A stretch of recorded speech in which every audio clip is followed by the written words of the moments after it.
Hello students, welcome to Read Med Prep Academy channel. Today in Sexual Reproduction in Plants Part 7, we are going to discuss about apomixis, polyembryony, parthenocopy and the pollen calendar. Now let us first start with apomixis. What is apomixis? It's a reproduction that does not involve the union of male and the female gametes. What is amphimixis? The reproduction involving fertilization in flowering plants. The term apomixis was introduced by Winkler in the year 1908. Apomixis is defined as the substitution of the usual sexual system by a form of reproduction which does not involve meiosis and syngamy. So in apomixis, there is no meiosis or there is no syngamy. Here you can see the normal sexual embryo sac formation, where the megaspore mother cell, which contains 2n number of chromosomes, undergoes meiosis, and this results in the formation of megaspore tetrads. Out of the 4 megaspore cells, the 3 megaspore degenerates, and only one functions as the megaspore, called the functional megaspore. It contains 1n chromosomes, and this 1n chromosome forms the egg cell, and the 2 polar nuclei join together to form the central cell, which in future forms the endosperm, contains 2n number of chromosomes. In apomixis, what happens? The megaspore mother cells contains 2n number of chromosomes. It does not undergo meiosis or syngamy. So what happens? The megaspore mother cells itself directly forms the egg cell. So the egg cell now contains 2n number of chromosomes instead of the n number of chromosomes. And the central cell, which contains 2 polar nuclei, will have 4n number of chromosomes. Maheshwari in 1950 classified apomixis into 2 types: recurrent, non-recurrent. Recurrent apomixis includes vegetative reproduction and agamospermy. What is non-recurrent apomixis? Haploid embryo sac developed after meiosis develops into the embryo without fertilization. Now here you can see an outline of the classification of the recurrent apomixis. The recurrent apomixis is of 2 parts. One is vegetative reproduction, the other one is agamospermy. Agamospermy is of 3 types: adventive embryony, diplospory and apospory. Now let us see the vegetative reproduction. This we have already discussed in the asexual reproduction in plants. Now just an outline I will give you. The plants propagate by any part other than the seeds, like bulbils in Fritillaria imperialis, like the bulbs Allium cepa, from the runners like the Mentha arvensis, and the suckers like the chrysanthemum. Here you can see the bulbils of Fritillaria imperialis. The bulb of Allium cepa is shown in the image. The tunicated onion shows a reduced stem with lot of adventitious roots. The axillary buds, which are 2 or 3 or more in number, are well protected and covered by the fleshy scale leaves.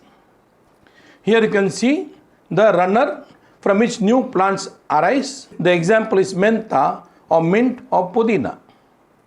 Here you can see the suckers which gives rise to a new plant.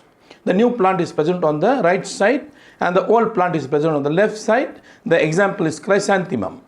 Now what is agamospory? It refers to the processes by which embryos are formed by eliminating meiosis and syngamy. Agamospermy is of 3 types. One is adventive embryony, diplospory and apospory. Diplospory is of 2 types: diploid parthenogenesis and diploid apogamy.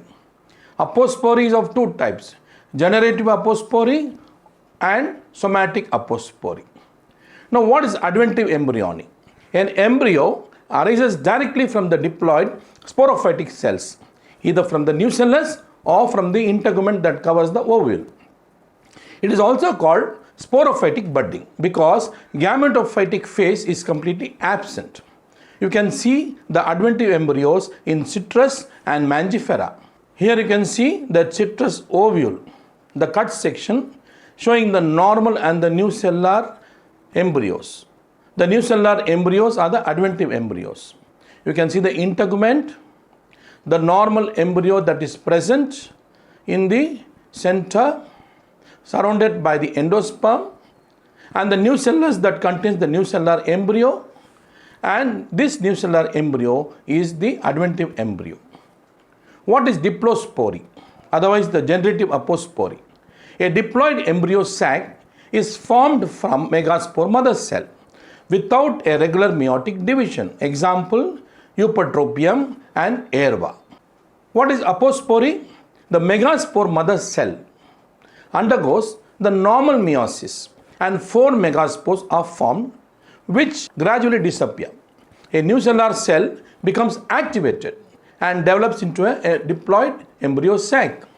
This type of apospory is also called somatic apospory. Examples, Hericium and Parthenium. In this image, to explain the apomixis in higher plants, you can see the image containing the megaspore mother cell.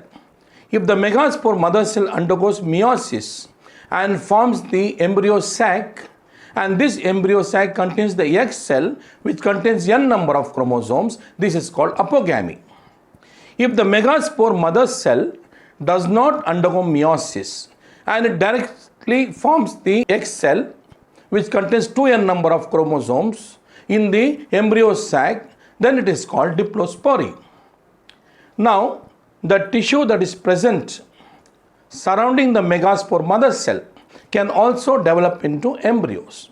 For example, you can see the adventitious embryony where the formation of the embryo from the nucellus, or the cells can also form directly into a embryo or the egg cell.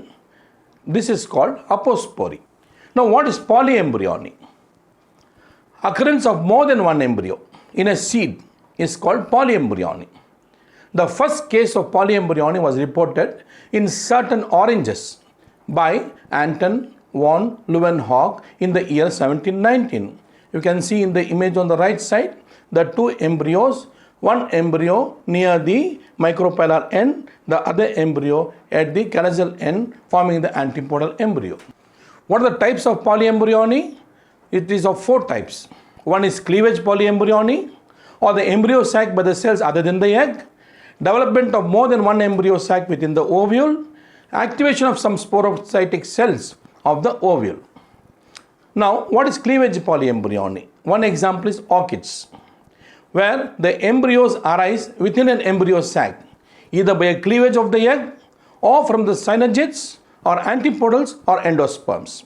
An example is given here of conifers, where the normal embryo undergoes a lateral division in the longitudinal axis and forms cleavage in the lengthways, forming multiple embryos. Now, the embryo can also be formed from the cells other than the egg.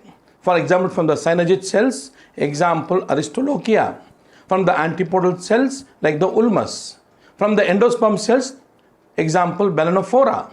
Here in this image you can see the polyembryony where the normal zygotic embryo is present. In addition, the embryo is formed from the synergid cells, example Lilium.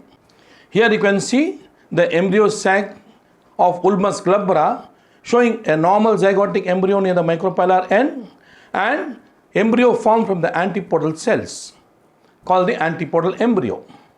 Now, polyembryony can also occur by the formation of embryo from the cells of the endosperm. As the endosperm cells keep on multiplying, forming the endosperm, few cells become differentiated into the embryo. Example, Balanophora.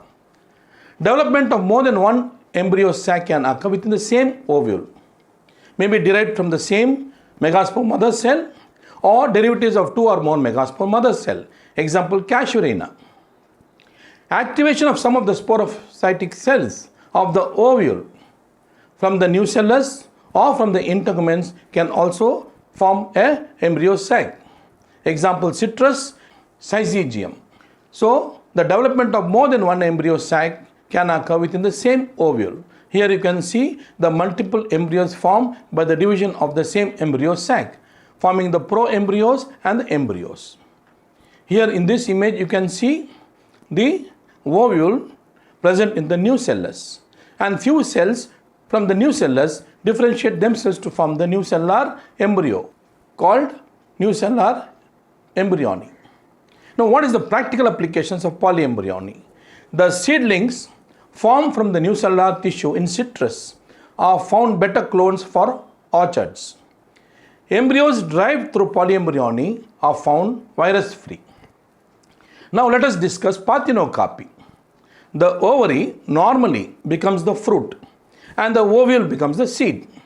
This is after normal fertilization. However, in a number of cases, a fruit-like structure may develop from the ovary without any fertilization. Such fruits are called parthenocopic fruits. Here you can see some parthenocopic fruits like the banana, the pineapple, the watermelon. Invariably, they will not have true seeds.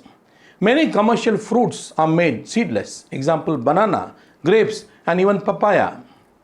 Now, what is the significance of parthenocopy? Seedless fruits have great significance in horticulture. Horticulture is a branch of plant science that deals with the art of growing fruits, vegetables, flowers, and ornamental plants. The seedless fruits have great commercial importance. Seedless fruits are useful for the preparation of jams, jellies, sausages, fruit drinks, etc.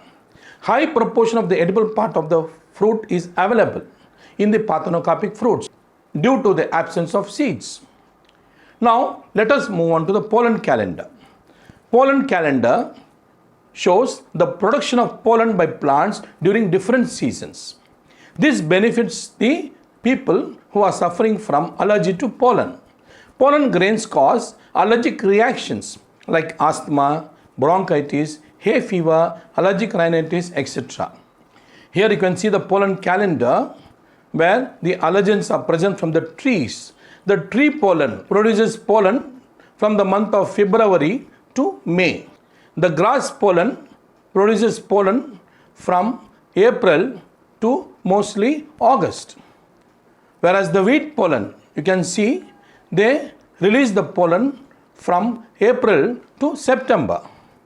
So the different pollen during different seasons from the different plants causes allergy, and knowing this type of production of pollen and release of pollen into the air can prevent people from allergies, to prevent them from exposing themselves to the pollen. 95% of hay fever sufferers are allergic to grass pollen.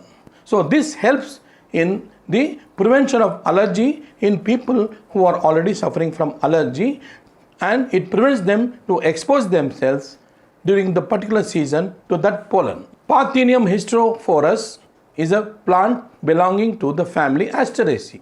It is commonly called carrot grass and is a native of tropical America and was introduced into India as a contaminant along with the cereal wheat. The pollen of this plant causes allergy.